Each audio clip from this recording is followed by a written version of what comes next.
अस्सलाम वालेकुम। आज ही एक सवाल मेरी नज़र से गुज़रा। आपने सवाल किया था। अच्छा लगता है जब आप लोग सवाल करते हैं तो। क़द्र किसे कहते हैं और क़दर किसे कहते हैं?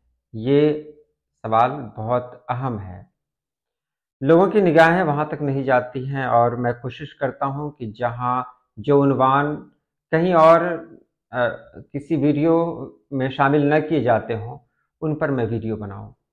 तो आप लोगों से भी गुजारिश है कि इसी तरह के सवालात करें ताकि जवाब देने में भी अच्छा लगे, क्योंकि अगर आम से सवालात होंगे तो फिर अच्छा भी नहीं लगेगा। तो कुछ ख़ास सवाल आप पूछें, आपका इस्तकबाल है।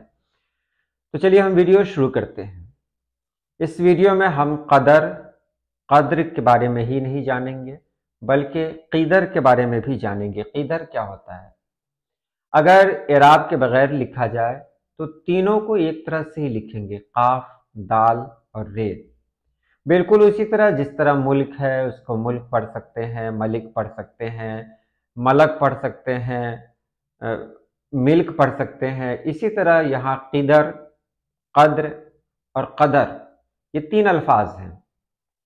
इन तीनों के बारे में आप को मैं बताने जा रहा हूँ कि सबसे पहले क़िदर की बात करें। क़िदर जो एक अजनबी सा वर्ड है, अजनबी सा लफ्ज़ है जिसका इस्तेमाल बहुत कम होता है। इसका मानी है हांडी, देग। हांडी जिसमें खाना पकाया जाता है उसको कहते हैं, देग जो मतलब खाना पकाया जाता है। तो क़िदर उसी को कहते हैं जिसमें खाना पकाया जाए, वो बर्तन जिसमें खाना पकाया जाता है उसको क़िदर कहते हैं।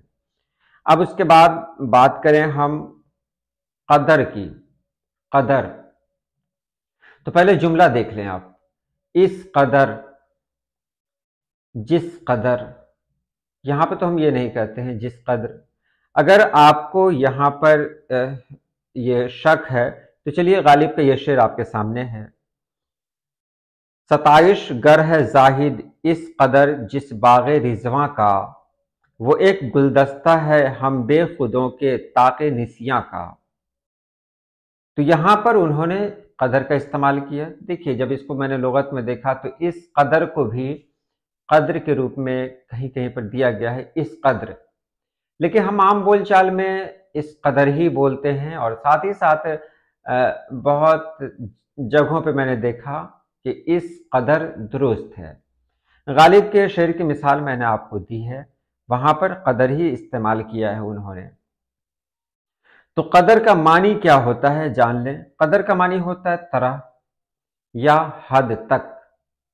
जैसे इस तरह, इस कदर, दोनों एक ही है।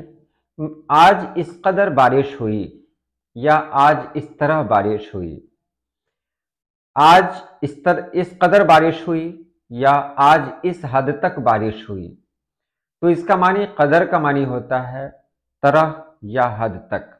यहाँ कदर की बात करें तो कदर में एक और चीज आता है।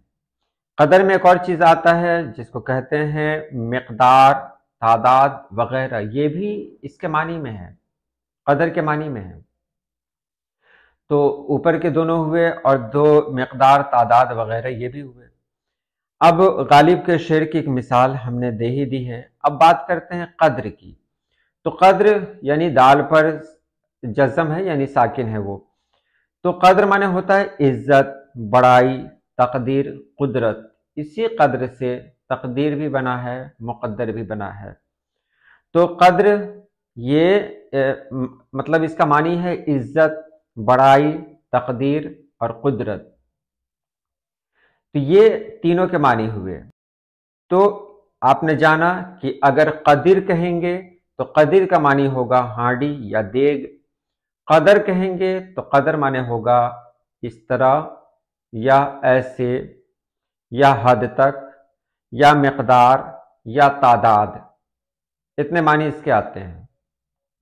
जबकि कद्र की बात करें तो इज्जत, बड़ाई, तकदीर और कुदरत के मानी में आता है। तो उम्मीद आपने समझ लिया होगा। आज के लिए इतना ही। अल्लाह पाक आप सभी लोगों को खुश रखे, आबाद रखे। अल्लाह हाफिज।